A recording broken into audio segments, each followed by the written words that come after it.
Assalamualaikum warahmatullahi wabarakatuh. Selamat pagi semuanya. Perkenalkan, nama saya Anita Hayatun Nufus. Saya di sini sebagai Ketua Prodi Pendidikan Bahasa dan Sastra Indonesia Universitas Brawijaya. Pertama-tama, saya hendak menyampaikan terima kasih kepada saudari MC yang telah memberikan waktu dan kesempatannya untuk saya berbicara di sini. Yang kedua, saya mengucapkan selamat kepada mahasiswa baru. Kalian telah bergabung menjadi keluarga besar Prodi Pendidikan Bahasa dan Sastra Indonesia. Bukan hal yang mudah untuk mencapai posisi kalian saat ini. Butuh kerja keras yang ekstra untuk kalian, apalagi masa pandemi seperti ini.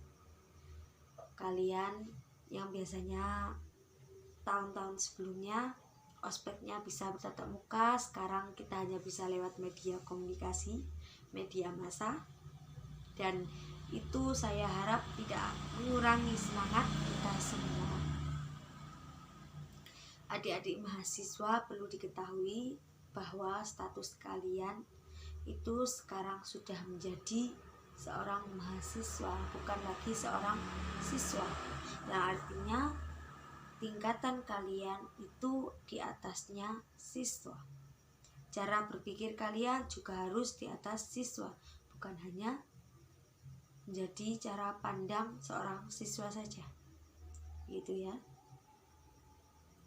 Banyak hal yang harus kalian pelajari menjadi seorang mahasiswa, kepribadiannya bagaimana, tata caranya gimana, itu banyak sekali hal.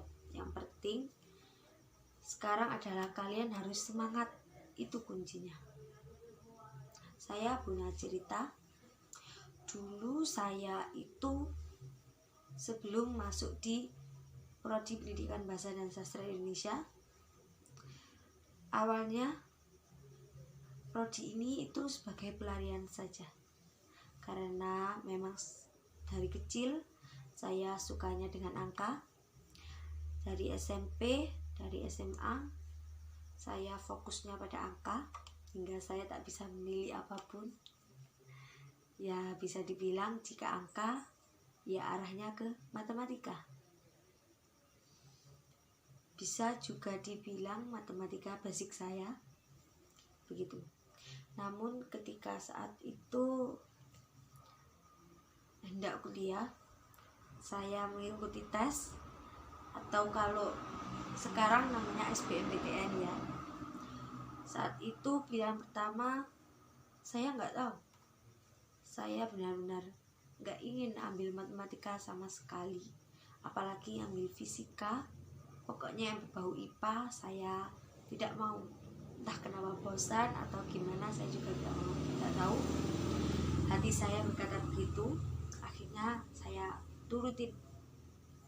Oke lah, saya ambil PGSD. Waktu itu saya ambil PGSD, saya taruh di pilihan pertama. Kemudian saya bingung pilihan kedua ini apa. Ya udah, saya cari info. Oh, yang lebih menarik di hati sepertinya bahasa Indonesia. Saya ambil bahasa Indonesia. Sebulan kemudian pengumuman keluar. Saya diterima di Pendidikan Bahasa dan Sastra Indonesia.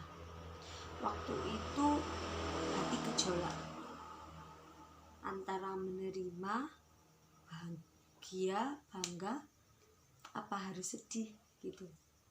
Satu sisi saya bangga saya bisa terima di Universitas Besar Brawijaya. Namun sisi lain, bahasa Indonesia itu saya anggap sebagai pelarian gitu. Akhirnya seminggu saya lebih mendekatkan diri pada Tuhan, pada Allah. Saya setiap malam tirakat ya. Kemudian baru setelah itu saya seperti mendapatkan wangsit, saya seperti mendapatkan ilham bahwa udahlah, ini jalan terbaik untuk saya. Ini gerbang untuk saya bisa meraih masa depan saya kelak. Begitu. Setelah itu saya lewati dengan semangat tentunya, dan saya lulus 3,5 tahun di S1. Kemudian setengah tahun saya berhenti belajar, baru tahun berikutnya saya ambil S2 yang kebetulan di luar negeri. Kemudian saya sekarang menempuh di jenjang S3 dan setelah ini akan melakukan disertasi. Bukan hal yang mudah juga buat saya, karena gejolak hati, karena kebimbangan itu, atau karena masalah yang ada itu sebenarnya bukan dari lingkungan, melainkan dari diri saya sendiri. Saya ragu dengan saya sendiri, itu masalah saya. Saya tidak bisa percaya akan takdir Tuhan, akan takdir Allah, dan itu masalah terbesar saya. Hingga akhirnya dalam suatu waktu setelah saya mengikuti pengajian, saya baru menyadari bahwa sebenarnya Allah itu memberi apa yang kita butuhkan, bukan apa yang kita inginkan. Jika menurutkan kemauan, saya inginnya di PGSD, tapi jika diturunkan pada kebutuhan saya adalah membutuhkan pendidikan bahasa dan sastra Indonesia sebagai bekal hidup saya. Begitu. Saya harap adik mahasiswa baru bisa mengambil hikmahnya dari cerita saya.